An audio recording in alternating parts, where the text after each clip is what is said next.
Okay. So do you have specific questions about Pride and or Juneteenth that I can speak to? Anyone?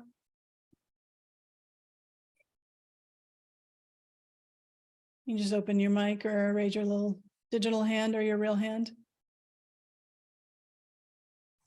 No, I'm sorry. This is Jess, and I have not had an opportunity to meet you yet. So Katie just forwarded this to us a little bit ago.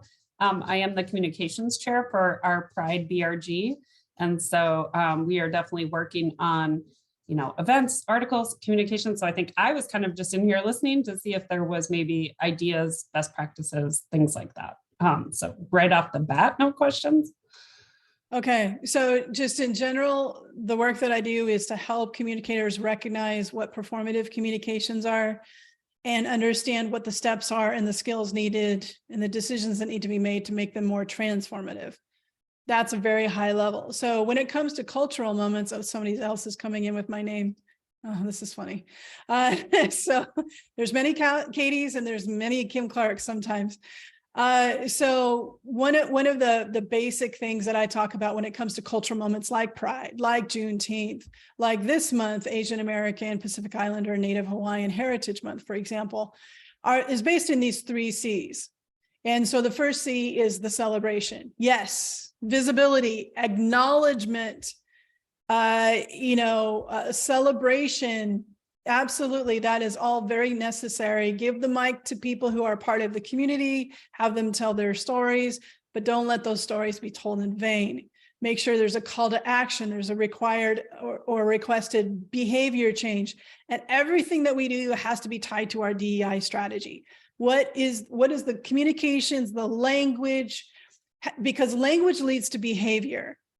So HR, says that, well, engagement is ours, those kinds of things. And so part of that, obviously it's true, but it's everywhere. Communications leads by language leading to behavior. More people coming in.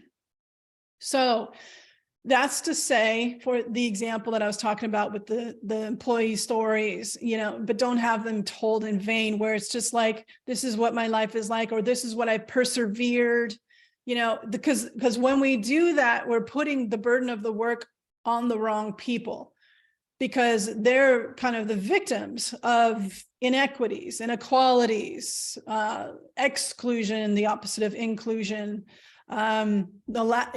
homogeneity, the lack of diversity, those kinds of things. And so we want to make sure, if we have those, I'm just using employee stories as an example, if we have those folks talking about their stories, there has to be a call to action there has to be a requirement, whether it's those people or the organization itself saying, this is what we're going to do to make sure that Kim for Pride Month is going to be safe in this work environment.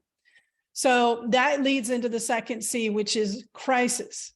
So yes, the celebration, the visibility in this, the celebrate part. Wow, more people coming in.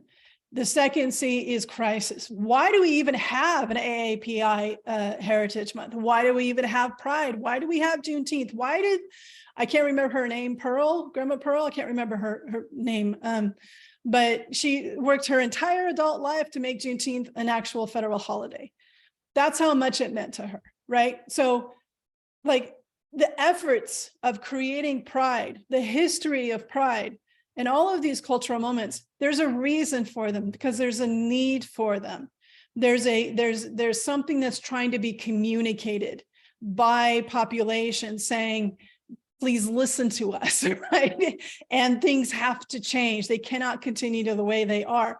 And that shows up in our workplace. It's not just somewhere downtown out there. It's in our workplace. We bring the outside in. And so the crisis part is the education, the awareness. It's also the E in the depth model, which is the secret sauce of the book that I co-authored, The Conscious Communicator.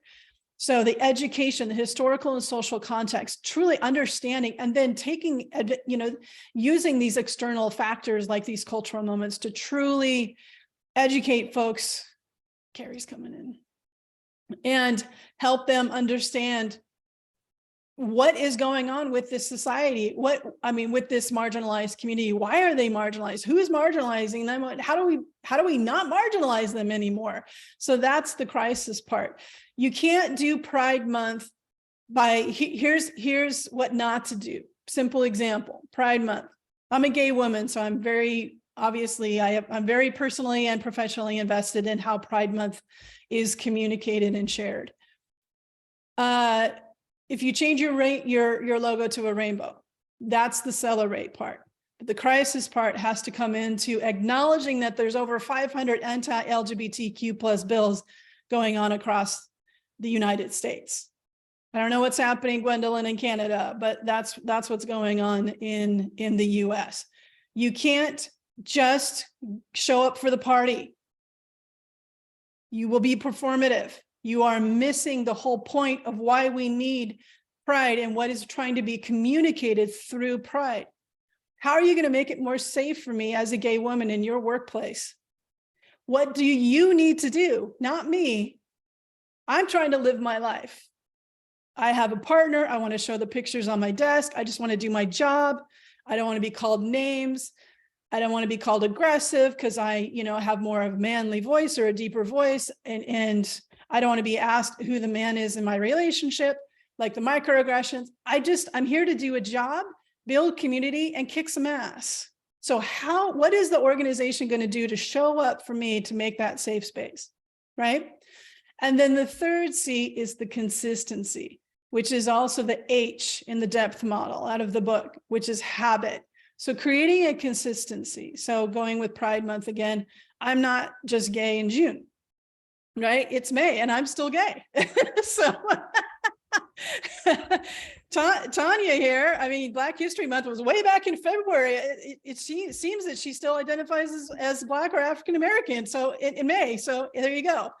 So there's a consistency and an intersectionality within our communications that has to be acknowledged, has to be addressed, because we have to go from being performative and surfacey and safe. And I know this is a big pushback by our leaders. I'm hearing about it from my clients left and right, like we have to be safe.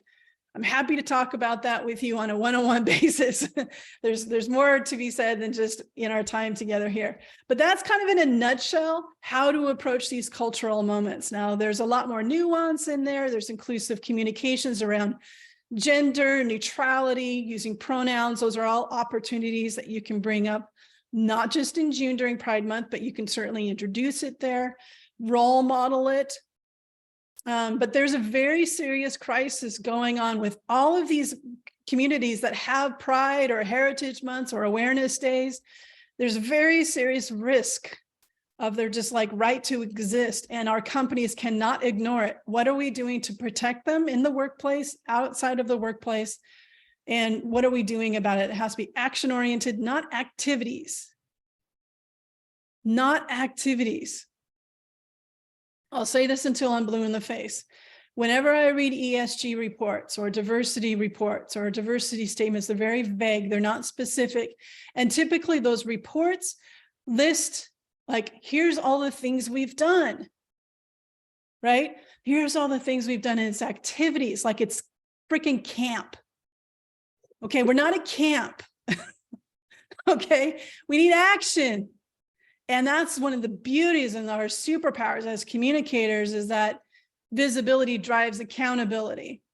So we bake in this cadence and the level of quality where we are attaching what we say to our DEI strategy to measurable goals and creating that behavior change, giving permission to people to ask the questions, to go through the goo. There's the caterpillar and the butterfly, and in between is this massive amount of goo that happens in the transformation, the metamorphosis. That's where we're at, friends. It's sticky, it's gross. We don't even really recognize what's going on. And I can tell you from the coaches and the advisors that I work with, as we march towards, in the United States, the 2024 presidential election, this is going to get really ugly if we continue to allow the divisiveness in our workplace. And that's all predicated within language. bias and representation and our lack of skills and ability of having conversations that need to be had. But we have got to bring, go beyond the solidarity. We literally have to stand and be in it for all of our communities, representing all of our employees. If we just sit back and just leave this hole and not be proactive in those actions and in our messaging and in our narrative, that's what's filling up the anti-wokeness stuff. That this is a woke culture and all that vernacular. It's filling up this space that we're allowing somebody else to take up space with by not being proactive. So that's going to create more misinformation, more cynicism, which could be which is the detriment to us all. So we're going to stay proactive, but we need to have the skills to know what to do, the right questions to ask, etc. I do this sometimes, Jess, where I say too much. I take too much time to answer one question. So no, that gave me a good background. Like I said, just kind of planning for Pride and just a ton to think about. I feel like we're doing a good job. So, with us from Elevance Health, we do a good job of kind of promoting exactly what you said, like, how are you making me feel comfortable or my community feel comfortable in the workplace?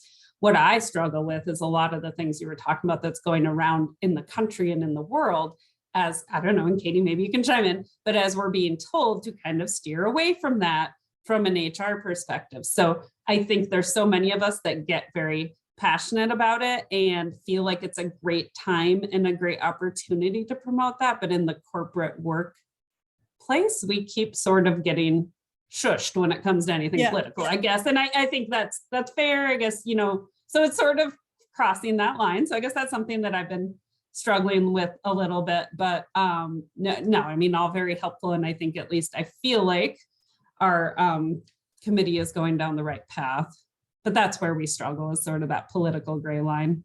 Yeah, the thing is, like, just, when people say we can't talk about politics in the workplace, that's not fair, because businesses base their business decisions on politicians, where they're going to get the tax breaks. That's where they set up. They have political action committees. We get asked to be in the PAC all the time, right? I'm like, right, exactly. And then you may not have any control of where it goes to. So you could be contributing, and there are companies that will automatically take it out of your paycheck if you're at a certain level in the company, and it will go to legislators who are voting for anti-trans legislation, voter suppression, and that is completely counter to you or what you stand for. So anyone see Hamilton, the musical Hamilton?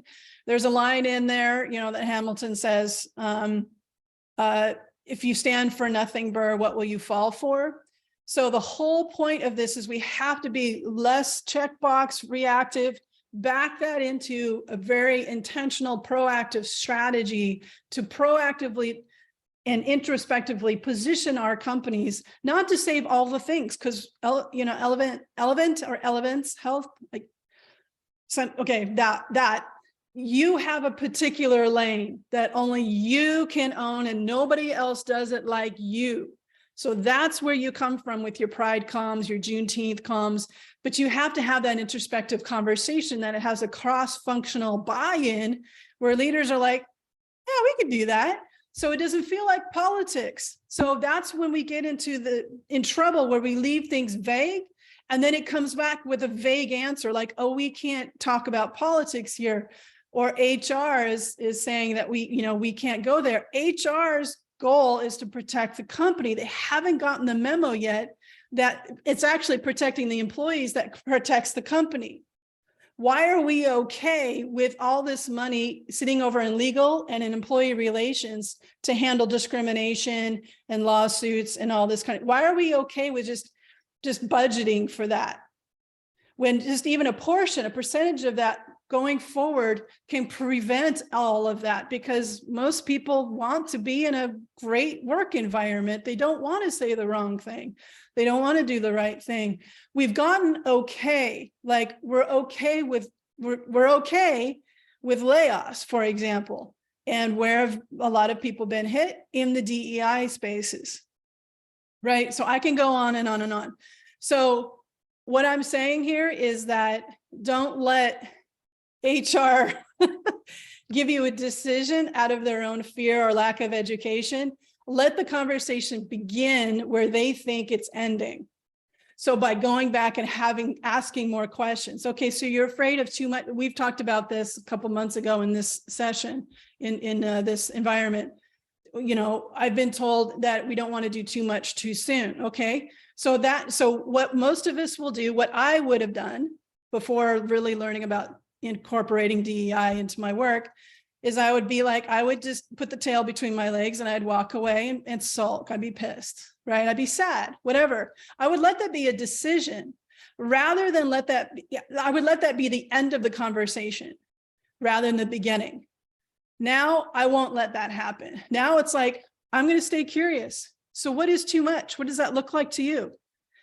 Okay. All right. And so what does too soon look like and feel like to you? And what are your concerns about this? So just engage in this conversation, help people hear themselves and break down what their thought process is. Because there's a lot that can be uncovered there where we can actually move people through the discomfort and the lack of understanding what DEI actually is to help them see the benefits of it and help them be on the right side of history, but also be a part of the solution. We are woefully unprepared as organizations for what's coming, especially in the next year or two. And so that's why I get all fired up about this. And so Jess, Katie, and whoever the second Katie is, if y'all want to meet separately, just let me know. Lauren, you've been very patient. Thank you. No, thank you. That was helpful. And I just have a quick question about the want to highlight the employee stories, kind of bring it back to something you mentioned in the beginning, but recognizing that not just finding, I'm curious the best way to gather those stories without doing the tokenism approach. Yep. And I know that we do have some employees who identify with the LGBTQ community, but I don't know how, you know, we're an international organization, and we also work in Uganda, and I don't know if anyone here has been following the news about Uganda, but the legislation just, the parliament just passed pretty strict laws against identifying as LGBTQ, including the death penalty. And so there is the sensitivity around Pride Month in our employee comms, and recognizing that some of our employees may not feel comfortable because of that in sharing their stories, but also recognizing that that is a way to empower them and share their stories, but just finding the right way to, one, do that call out. If you don't, you know, there might be people who do identify that, you know, I'm not aware of. I'm a team of one, so trying to work and identify those individuals who might want to share their stories, but also how do you approach that issue if, you know, the larger international org may not be as receptive to that community. Well, one thing for sure is like, okay, we've got the DEI. Most of us can understand where our role is in diversity and inclusion. Some people, some organizations say we're not ready for equity. But when we look at communications from an equity standpoint, the access to us and having people tell their stories, or the access to their internal channels to tell their stories on their own, that's equity. That's a part of a communicator's role, is that access. Democratizing and having accessibility in our internal channels means that they don't have to go and seek you out necessarily, but if here's an area and a space that's safe, according to our, you know, we're all abiding by our code of conduct here to ensure that people are safe when they tell their stories. So wherever people already are or are used to seeing the stories or this kind of content, put it there, but also weave it into your rhythm of the business wherever you can. So it's not, so one of the things that, and Jess, this is kind of in part to your earlier question, When we tell pride stories, for example, we don't want it just be in this box. This is to your tokenization too, Lauren. We don't want it to be in this box of just DEI stories over here, and then there's our regular business stories over here. We're creating a separation that doesn't need to be there. So, so we want to interweave the rhythm of the business, the messaging from the business, our business goals with these stories. Sometimes it's appropriate to have pride stories. Sometimes it's much more effective for somebody to tell their story and talk about the value that they bring to the organization. That avoids tokenization.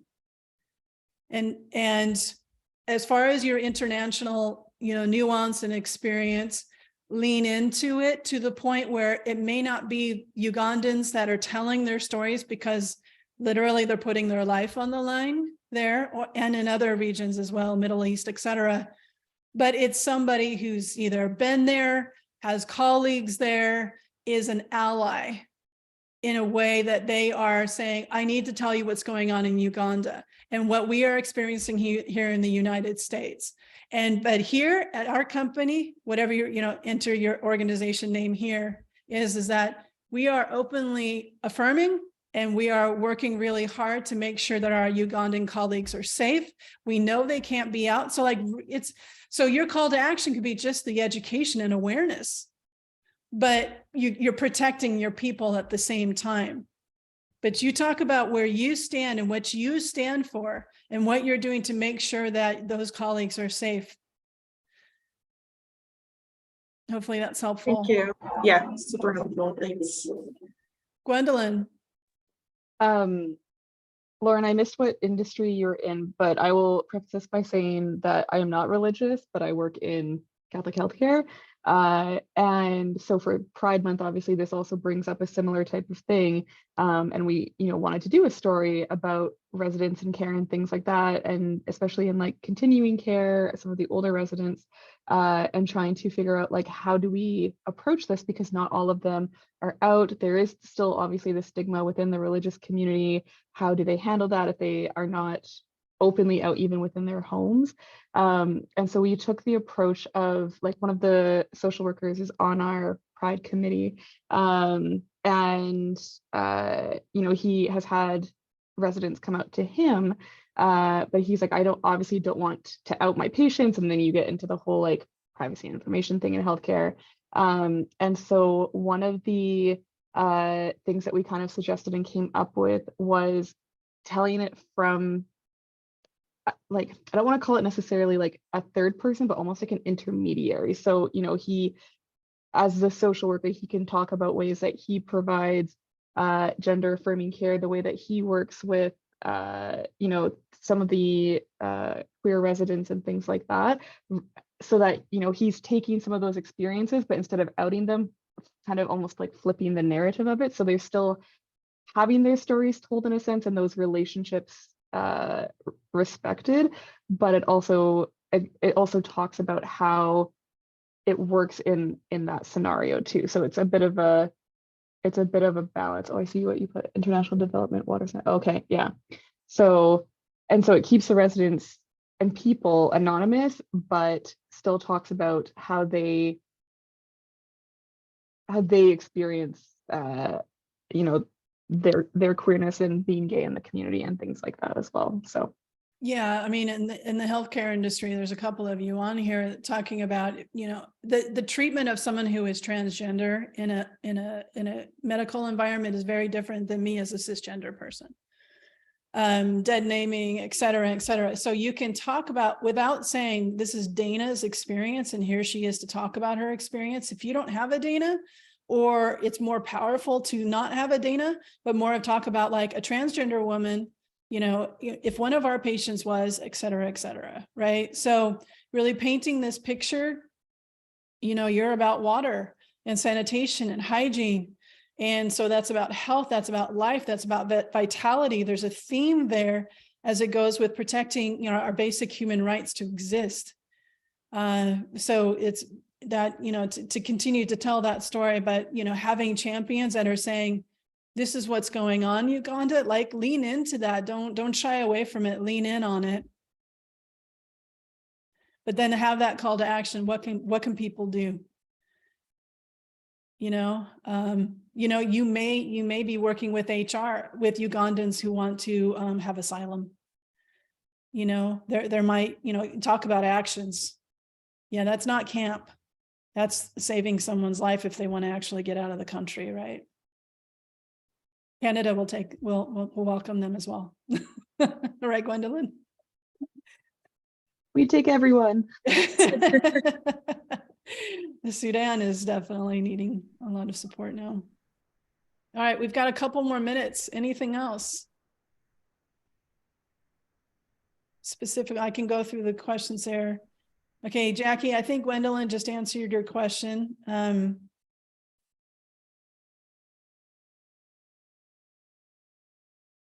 Thank you for these links in here. Yeah, Jackie, you're right. Customers and employees are not dumb. They know what is happening. They just don't know how to navigate it. And that's where we can come in, but we have to learn how to navigate it ourselves. Like we have to know what the words are and how to handle these conversations. That's where our work is. It's our personal work. So it can, so we can show up professionally. It can show up in our professional work. Some companies believe that the business trumps any real action in the community. What do you think about that? The business cannot succeed without the community. So business is basically a subset of society. It's a representation, but it is a subset. It's part of the overall, environment and ecosphere. And the business, as much as we want to rationalize it away, leaders especially want to rationalize that it's somehow separate. This idea of things being separate that's really causing a lot of inertia because there is a systemic interdependency that's happening here. And if you've seen, my book, where in one of the chapters, I think 3 is talking about, Edelman. There's a lot of data out there that talks about just something. If anyone subscribes to the Daily Skim, just this morning, they were sharing stats about how, well, they were speaking specifically about millennials, but saying that, customers are want to spend money with brands who are aligned with their, that have their backs, that will align with their personal values. So there is, with the Edelman data, every year, it says every single year, and leaders just don't want to hear it or they're afraid of it, which is where I come in. I can help them through that. Is the whole idea of we have to do this. We have to go through this growth. And as uncomfortable as it is, the fear of the unknown cannot overshadow what needs to be done. Just like the digital transformation, we're doing a digital transformation, but it's DEI instead of, inserting phones and computers into our workspaces. It's that serious. It's that meaningful to the success of and the survival of our organizations. So I work with organizations, absolutely, but I also want to work with you for your skills, your career, getting you prepared for what you need to do and what you feel is right, but having the language, knowing the skills, what are those questions? What are the steps that you can take? What's in your control to do while HR tells you we're not going to do that? So there's ways that you can still do the work that is effective and keep moving things forward until everybody else catches up. And then you're ready. You're already on your way. Shoshana, you're going to close this out? Oh, I have a bit of a meatier question then just to close this out. Is that okay? For those who can hang on for a couple of minutes, please do. Yeah, go ahead. Thank you. I appreciate it. When you just said, people want to work for a company or buy from a company that aligns with their values. Who's to say, and we can use this Bud Light example or many other examples, where who's to say that what I'm assuming everyone on this call agrees is where we want our values to be. We still have to keep in mind, or how do we think about the fact that whether it's perception or reality, my perception is that all of the middle of America feels differently than how I feel or how we on this phone feel. And of course, that's a gross overgeneralization. But my point is, how do you think about, if you're trying to appeal as a business to what people's values are, more often than not, they may not align with what your values are. Yeah, that's the beauty of a targeted audience. And the thing is that, you know, if you look at, you know, the demographic data, especially of what's projected, what's current and what's projected, is that the middle American mindset that you're talking about, where they go and shoot beer cans because a transgender person is drinking from their beer, that demographic is shifting and shrinking, which is why we're seeing the desperation. It's like a wounded animal trying to survive. So in order to maintain control, there's two strategies at play here. It's all very intentional and planned. So it's one of the strategies is to stop the change and keep the control. That's what we're seeing with these bills and the legislation and voter suppression and gerrymandering to try to control who's elected and those kinds of things. So if we're continuing to fund that, it's going to continue to get worse and worse, right? So there's that part of it. And then the other part of it is, if I can't change it, then I want to opt out. And so then it's just a matter of like, I just want to go over here. So if you've been following anything of what's going on in Idaho, Eastern Washington, Eastern Oregon, the Christian nationalist kind of movement, I just want to live around white people and Christians, that's happening up in that area. You know, that is a part of the divisiveness. So our job as communicators, as marketers, is we have to choose, we have to stand on something. We have to stand for something. I'm a big proponent of standing for something versus standing against something. So, you know, if you follow any kind of energy kind of sayings, what you appreciate appreciates, those kinds of things. So if you stand against something, you're just gonna get more of that because that's where the energy is going. So that's why I'm a fan of standing for something rather than against something. So what are you standing for? Are you standing for everyone feeling safe as they walk about the world? Well, that's got a lot of tentacles in it now, doesn't it? So the going back to the whole idea of what Bud Light was doing was they were recognizing that marketing person that is taking a leave of absence, that marketing person, likely from the actions that she took, she's recognizing that there's emerging markets here that actually could really benefit sales, because they're probably recognizing that the frat, I know that one of the things that they were trying to counter is the frat boy perception of Bud Light, but it was the frat boys that have the guns that shoot the cans and do all the things, right? So you have to stand for something. So Bud Light is on a precipice of saying, okay, this is getting smaller. This market is actually getting smaller. And by the way, you know, violent and on their social media and all that kind of stuff.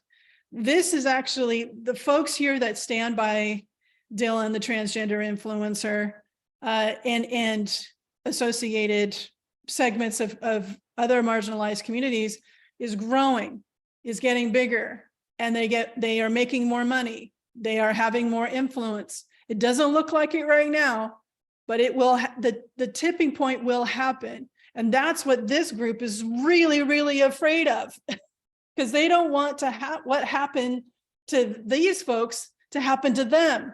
And they're afraid that the more power that these folks over here get, they're gonna take it out on them. Because they know what they've done to these folks. And they don't want it to happen to them. So they want to maintain control. But marketers especially are watching this demographic data, and HR is watching the employee, you know, Gen Z and the millennials and where folks are going on their sentiments. And people want safety. They want the right to exist. These people do too.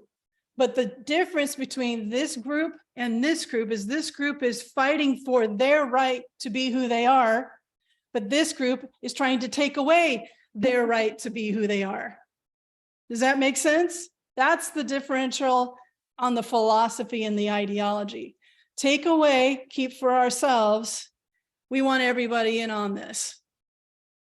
That's so where would you go as a marketer? Now, she paid the price in going on the leave of absence right now, but she will find another role. She will find another company that is looking at this same data and saying, we have to lean into this. I hope that was helpful. I know it's hard to like encapsulate in just a few minutes, but I hope it gave some food for thought.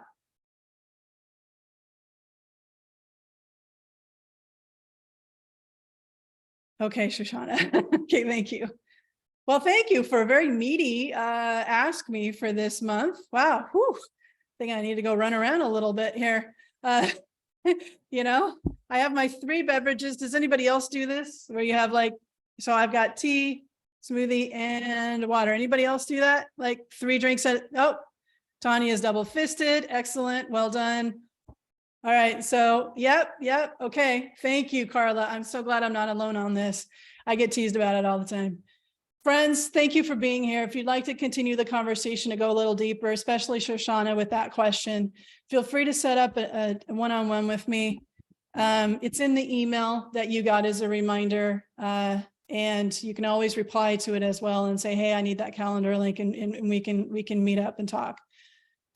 With that, thank you very much. I will see you from Toronto, Canada, the next month in June. That's where I'll be when we do the Ask Me Anything. So I'll be in your neck of the woods, Gwendolyn, well, at least in your country. Enjoy some Timbits. Thank you, everybody, for being here. I really appreciate your time. Just keep going. Take care of each other. Thank you. Bye. Thank you. Bye.